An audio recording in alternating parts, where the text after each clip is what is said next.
E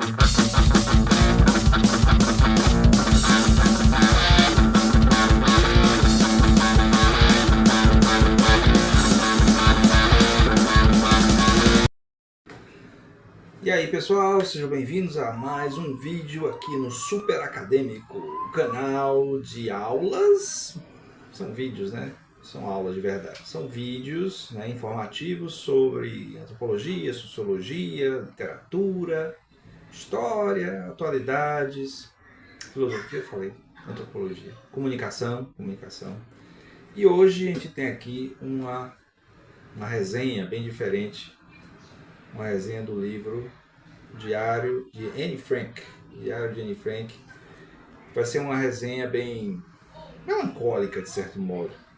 Mas se você já ouviu falar nesse livro aqui, nesse diário, sabe que, apesar de ser uma peça de literatura bastante, né, prosaica, em certo sentido, em alguns aspectos, já que é uma historinha de a percepção de um adolescente sobre seu crescimento e tal, mas ele em uma circunstância muito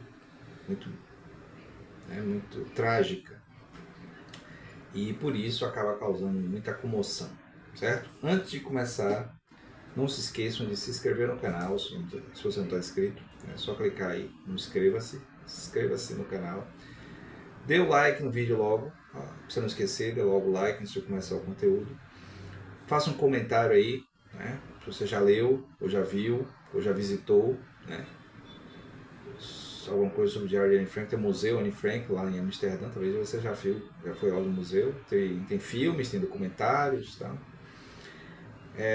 Compartilhe o vídeo nas suas redes sociais. Você pode ser membro do canal, né? Seja membro do canal e ter acesso a conteúdos exclusivos. Você pode dar o valeu, que é o like especial pro canal. E você pode ser um apoiador do canal através do Apoia-se. É só clicar aí no link que está na descrição e ser um apoiador do canal, fazendo uma contribuição mensal. Além disso, dê uma olhada no meu novo livro, A Vingança de Vladimir, disponível no Clube de Autores. É só você clicar aí no link que está na descrição.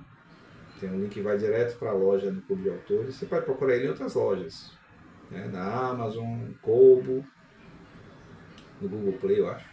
No Google Play também tem. Tem versão digital daí também. Mas peça o seu, né? Dê uma olhada aí. É um livro feito já em formato de roteiro. Então é como se estivesse vendo um filme. Oh, essa cena aqui. Certo? Dê uma olhada aí e peça o seu. Então vamos lá. Então, primeiro, quem era, né? Quem foi Anne Frank? Ela era uma adolescente de 13 anos. 13 anos. Ela recebeu o diário, né, no aniversário de 13 anos, em 1942, se eu não me engano. Aqui, deixa eu ver aqui.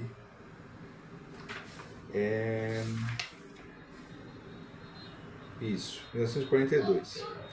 Ela recebeu, dia 12 de junho, acordei às 6 horas, parará. E ela começou a escrever no dia 14 de junho de 42. Então, ela, uma menina de família judaica, né, família judia, vivia em Amsterdã. O pai e a mãe eram imigrantes alemães. Ela nasceu na Holanda, mas era judia, né? Tinha uma irmã chamada Margot, uma irmã mais velha. Tem aqui uma imagem das duas. Essa aqui é Anne. E essa aqui é Margot. Essa aqui na capa também é ela, né? São imagens tiradas do museu Anne Frank. E ela começou a escrever esse diário, né? É um diário, como eu falei, bem prosaico mesmo. Tem aquela coisa do adolescente, né? Tá descobrindo as coisas, aí fala da escola, fala dos rapazes, fala das amigas, fala da família e tal. E aí, à medida que vai caminhando as primeiras anotações dela, ela fala do negócio da Segunda Guerra Mundial, ela fala do avanço do nazismo, de Hitler e tal, da perseguição aos judeus, de uma maneira bastante, né, secundária, assim, digamos assim, um pano de fundo. Né? A história dela, o que ela estava vivenciando, era uma coisa muito mais pessoal. né, que é os conflitos dela com a irmã, conflitos dela com a mãe e tal. E aí, numa certa ocasião, né, ela dá um pulo assim, de alguns dias, né, e aí, a uma certa ocasião, ela diz que uma noite eles tiveram que se mudar às pressas da casa que eles tinham, que era uma casa grande, confortável, tá? Eles eram bem de vida, apesar de que ela diz que os pais eles foram de famílias ricas na Alemanha, mas perderam tudo na Primeira Guerra Mundial. E aí depois, quando eles migraram para a Holanda, continuam sendo pessoas bem de vida e tal, mas não mais ricos, né? Mais ricos a ponto de ter fortunas assim, bens, mas viviam bem. Mas aí tiveram que mudar para o que ela chama de anexo secreto, que é o nome que ficou. É o nome que ficou. Eu vou colocar uma imagem do anexo secreto aqui, que é, quer dizer, a imagem uma espécie de diagrama de mais ou menos como é que ele era. Né? Tem detalhe, ela é bem detalhada, né? Ela é bem detalhista no que ela descreve do anexo. Então, são duas casas coladas uma na outra, e aí numa casa funciona uma empresa, né? Uma empresa onde o pai trabalhava, se eu não me engano. E aí as pessoas, inclusive da empresa, que ajudavam eles, levando comida, né? Levando remédios, visitando de vez em quando também. E aí tinha uma entrada que era coberta por um estante de madeira, de livros, não de madeira, mas de livros, um estante de livros, e aí ela arrastava como uma porta, e aí tinha a entrada do anexo secreto, e aí lá tinha alguns andares que subia e dava para outras partes da casa anexa, né, uma casa anexa à empresa, e aí para quem estava de fora não parecia que havia pessoas ali, tanto que em vários momentos eles têm que ficar sempre ou quietos ou fechados, né, com cortinas fechadas, tá? A não ser, ela fala que tem momentos à noite que dá para abrir a janela do sótão e tal. E o sótão é um lugar muito importante para ela no diário, porque é o lugar onde ela começa lá um ano, 2 anos depois, mais ou menos, um ano e meio depois, talvez, é onde ela se apaixona, né, pelo rapaz, acho que o único rapaz assim, disponível na casa para ter um envolvimento amoroso, que é justamente o filho de um outro casal de outra família que estava lá. Eu pedi aqui para o Copilot me dar o nome das pessoas que estavam no anexo. Engraçado que os nomes aqui são diferentes dos nomes que estão na minha edição do livro. Mas assim, eu tenho que dar um comentário sobre essa edição, que é muito estranha essa edição. Primeiro, porque não tem ISBN, não tem ficha catalográfica, é como se fosse um negócio feito meio que fora dos padrões. Né? Tem um nome de uma editora aqui chamada Bora Ler, mas na verdade não tem nenhum registro assim de que isso aqui é um livro oficial, certo? Não sei se não foi pago nenhum direito autoral, certo? Ou se, não sei se esse diário já é de domínio público, talvez seja, né, como uma peça histórica. Mas, e aí, tem algumas coisas meio estranhas, né? Algumas mudanças de nome de repente, que eu fiquei na dúvida se tinha mudado. Se era outra pessoa, mas depois eu vi que era a maneira como ela se referiu ou como o tradutor fez, né? Pelo que eu entendi, ela escreveu em holandês, né? Originalmente holandês, mas aí no anexo ela estudava um bocado. Ela e a irmã estudavam um bocado. Ela estudava francês, inglês, alemão, imagino que ela sabia alemão, já que os pais eram alemães. E devia saber hebraico também, né? Que ela estudava na escola judaica também, então devia saber hebraico. Uma menina bastante inteligente, bom, o que eu tenho aqui está muito bem escrito. Eu não sei se originalmente ela escrevia tão bem. Provavelmente sim, né? Já que além de um registro histórico, né, que ficou do período, é uma leitura que a maioria das pessoas meio que se identifica, lê e tal. Eu soube inclusive que logo depois que a guerra terminou na Alemanha, isso aqui era a leitura obrigatória nas escolas, justamente para que os alemães que foram os causadores, de certo modo, de tudo que aconteceu na Segunda Guerra Mundial, pudessem apreciar, né, vivenciar, ou sofrer pelos olhos de quem foi perseguido por eles, a situação vivida por eles. Tem gente maluca o suficiente hoje em dia para pegar e dizer que esse tipo de coisa não existiu, tal. Inclusive, o próprio vetor, no certo modo, de um certo antissemitismo, né, antipatia por judeus por causa do que está acontecendo em Israel agora, né, do Estado de Israel.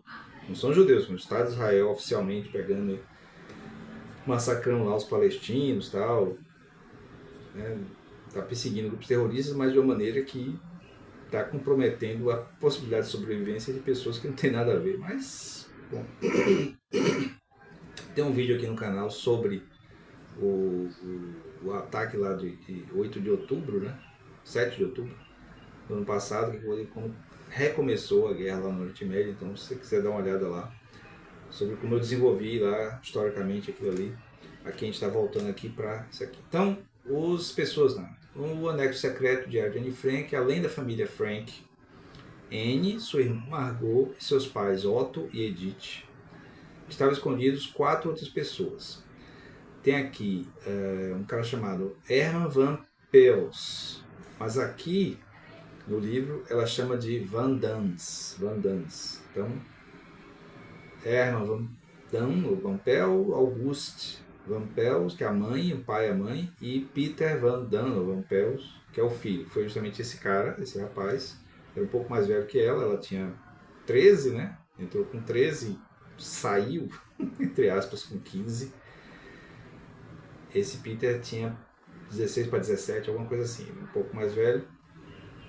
E um cara que aqui chama de Fritz Pfeiffer, que era amigo do pai, amigo de Otto, né? O pai dela. Mas aqui no livro ela chama ele, está chamando de do céu, Senhor do céu, que foi quem chegou por último no anexo. Inclusive a chegada dele foi bastante turbulenta, porque chegou de repente, né, mais uma pessoa, já estava apertado, mais uma pessoa, se eu não me engano ele foi colocado no quarto com ela, porque não tinha onde colocar, o lugar era pequeno, né, apesar de muitas pessoas acharem que esconderijos de judeus refugiados, né, fugidos do nazismo na década de 40, né, durante a guerra, eram buraquinhos apertados, alguma coisa assim, mas não, tinha bastantes cômodos, né, porque era uma casa anexa, realmente, era uma casa anexa. Né, a figura aqui mostra mais ou menos. Só que tinha muita gente, né, e aí tinha uma série de restrições, inclusive da convivência, então do uso do espaço. Então ela fala que, por exemplo, dividir o espaço com esse cara, então ela só podia estudar até tal hora porque ele vinha e tinha as atividades dele para fazer. E para dormir, aí tinha a questão dos barulhos e tal. E durante o dia, né, não podia fazer barulho nenhum também, então tinha que ficar todo mundo quieto e tal. Então é uma coisa meio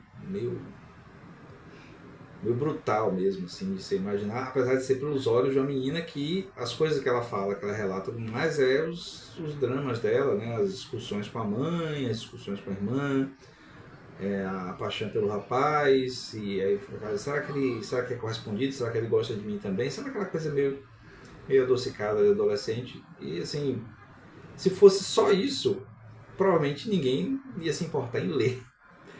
Mas acaba se tornando uma coisa interessante porque é a circunstância, né? Então, quando ela para, por exemplo, para descrever, para falar sobre a situação política, é bem interessante, porque ela fala que eles ficavam ouvindo a BBC, e aí tinha as notícias sobre a guerra do outro lado, e aí tinha os relatos das pessoas que ajudavam eles, né, que iam lá visitar às vezes em momentos que era possível visitar.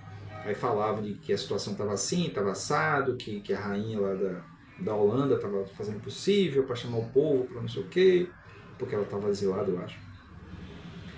E tem uma hora, inclusive, que o prefeito de Amsterdã tinha pedido para todas as pessoas que fizerem registros escritos sobre o período que guardem para ser um registro histórico. De certo modo, o diário dela acabou sendo e o mais conhecido, né? Tem lá em Amsterdã um museu Anne Frank, que é o lugar, é a casa e o anexo, né, lá tudo onde aconteceu. Quem visita, né, fica muito emocionado, tal. Eu já tive em Amsterdã, mas eu não fui porque a fila é enorme. Eu até pegar a fila, então a fila é muito grande para entrar nesse museu, eu não quis. E sem falar que eu ouvi dizer que tem muitas escadas para ficar subindo, escadas apertadas, tal. Tem um filme, um filme romântico. Tem filme sobre isso aqui, né? Sobre essa situação. Mas tem um filme que não tem a ver diretamente com essa história, mas a personagem do filme, que é a menina que estava com câncer, no filme A Culpa é das Estrelas, que ela visita o museu e tem que subir as escadas carregando tanque de oxigênio e tal. E eles filmaram na casa mesmo, né? Então dá pra ver lá os lugares apertados, as escadinhas e tal, o sótão. E aí sobre a comida também, era uma coisa bem tenebrosa, né? Que eles tinham que comer batata estragada e às vezes só tinha mingau de aveia para comer, manhã, de tarde, de noite. E tem a questão dos banheiros, né? Ou banheiro, na verdade, o banheiro para todo mundo, e que às vezes entupia e não podia usar, e às vezes não podia dar descarga, porque a descarga fazia barulho. Então, assim, uma coisa assim, meio que monstruosa de imaginar no nosso dia a dia acontecer isso. Né? Por causa disso, assim, não que não existam pessoas que passem dificuldades e limitações sérias, mas a circunstância de eles estarem ali porque estavam fugindo de uma perseguição étnica, e né, isso é muito triste. Certo? Então eu ia lendo, aí eu ia achando um pouco de graça, né, das bobagens na cabeça dela, né, como ela contou pro pai que estava namorando com um rapaz, tinha beijado ele e tal. E o pai ficou triste, não é bom que você fique lá no sótão para encontrar ele, não é direito. Aí ela falou, não, mas a gente está aqui e talvez não esteja mais, tem a guerra e tal, não sei o que. E aí ela escreve uma carta para ele, aí ele se ofende com a carta, fica triste com a carta. Curiosamente, ele, né, o pai dela, o Otto, foi o único que sobreviveu. Depois que eles foram denunciados, né, e foram presos, levados para campos de concentração. Eu não sei como é que funcionou isso aí depois, mas aparentemente ela e a irmã foram levadas para um, os pais para outro, tá?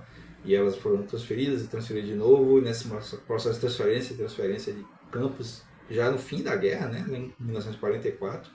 Isso depois do dia D, ela narra, inclusive, quando aconteceu o dia D, ela descreve bem o ponto de vista deles lá, ouvindo as notícias de rádio e tal.